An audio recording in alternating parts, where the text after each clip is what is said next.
It's March 30th, 2026. I'm Sophia Tupolev, and this is your TV10 daily recap with the top stories in Israel's business community, brought to you by Israel's Channel 10. Let's get into it. Today we're talking about the state budgets and tech funding, also some great stories on the capital markets in our newsletter, which I will link through for you. Let's start with macro. The Bank of Israel held its benchmark interest rate at 4%. The Knesset approved a sweeping 850 billion shekel state budget for 2026. The Ministry of Finance Director General announced his resignation. The defense establishment finalized a 700 million incentive package to retain critical IDF personnel. And in tech, a new Innovation Authority survey reveals Operation Roaring Lion is severely straining the tech sector. We'll talk about why in a minute. And in capital markets, Menora Mivtachim posted a record yearly net profit for 2025. Ayalon Insurance generated an exceptional ROE. Dor Alon and Yochananof reported massive top-line growth and record EBITDA despite cost of living margin pressures. Let's take a look at macro. By now, if you listen to the show, you know one of my favorite topics. The Bank of Israel left its benchmark interest rate unchanged at 4%, aligning with market expectations. The Bank of Israel Governor, Professor Amir Yaron, and the central bank cited heightened local and global geopolitical uncertainty stemming from the onset of Operation Roaring Lion, particularly regarding the duration and intensity of the war. The Bank of Israel also noted a rising inflation environment driven by a global surge in energy prices. The Tel Aviv Stock Exchange Research Unit highlighted extreme volatility in oil markets, and they concluded that the conditions for a rate cut have not materialized, and reductions may be delayed to the second half of the year, if at all. The strengthening dollar also threatens to weaken the shekel and exacerbate local inflationary pressures. Now, to us, this looks like the Bank of Israel is effectively trapped between a geopolitical anvil and an inflationary hammer. By holding the benchmark rate at 4%, Governor Yaron is clearly prioritizing currency defense and inflation containment over immediate economic relief.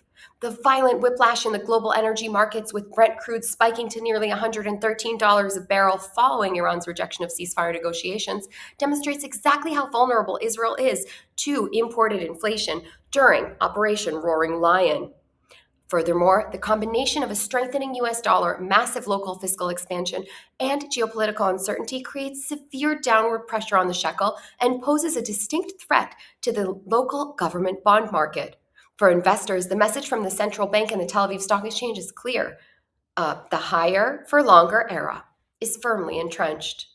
With rate cuts likely delayed until the second half of the year, if they happen at all, markets must price in sustained tight monetary conditions, which will continue to breed political friction, with the finance ministry desperate for growth-stimulating cuts. And last night, a historic moment with the state budget. Blockbuster here. Let's talk about that. With 48 hours to go, the Knesset passed the 2026 state budget last night with a 62-55 majority. This is important for a number of reasons. The 850 billion shekel fiscal package is comprised of a 621 billion regular budget and a 228 billion development and capital account. Additional frameworks include 77 billion in income-dependent conditional spending and 196 billion shekel commitment authorization.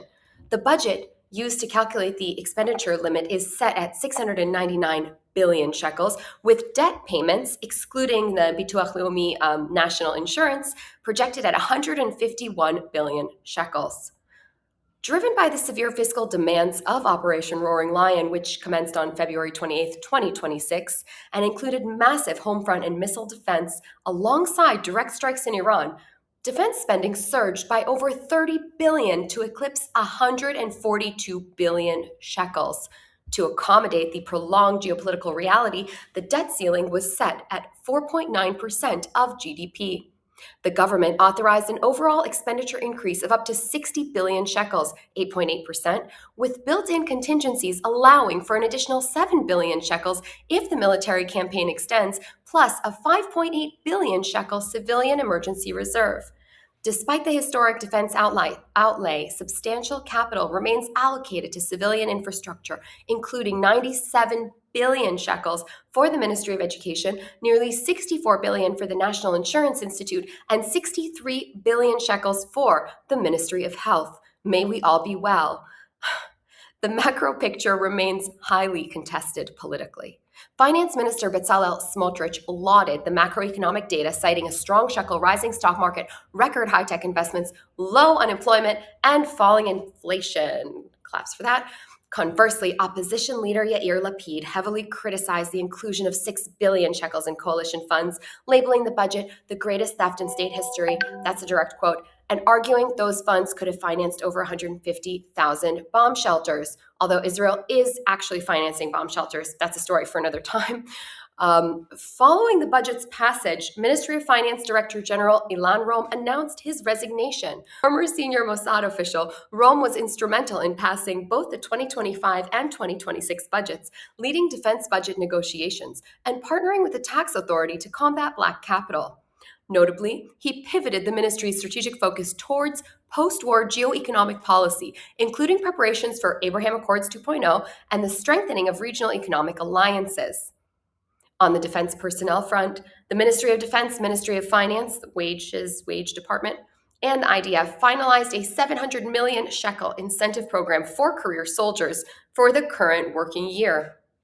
Following the recommendations of the Nagel Committee, the budget strictly targets combat commanders, operational units, and core technological personnel to ensure the retention of high-quality human capital. Defense Minister Israel Katz emphasized that the package is crucial for those bearing the main burden of fighting Iran and Hezbollah. Chief of Staff Herzi Halevi noted that investing in commanders is a direct investment in state security, while MOF Deputy Director of Wages Tali Oberman indicated this is the first step towards introducing a modern beneficial compensation model. Now, to fully grasp the magnitude of the 850 billion shekel budget, investors must look at the structural shift in Israel's defense burden compared to the rest of the developed world. Historically, Israel's defense budget hovered around 60 to 70 billion shekels, roughly 4.5 to 5.5% of GDP, already a global outlier compared to the OECD average, where most member states hover between 1.5 and 2%.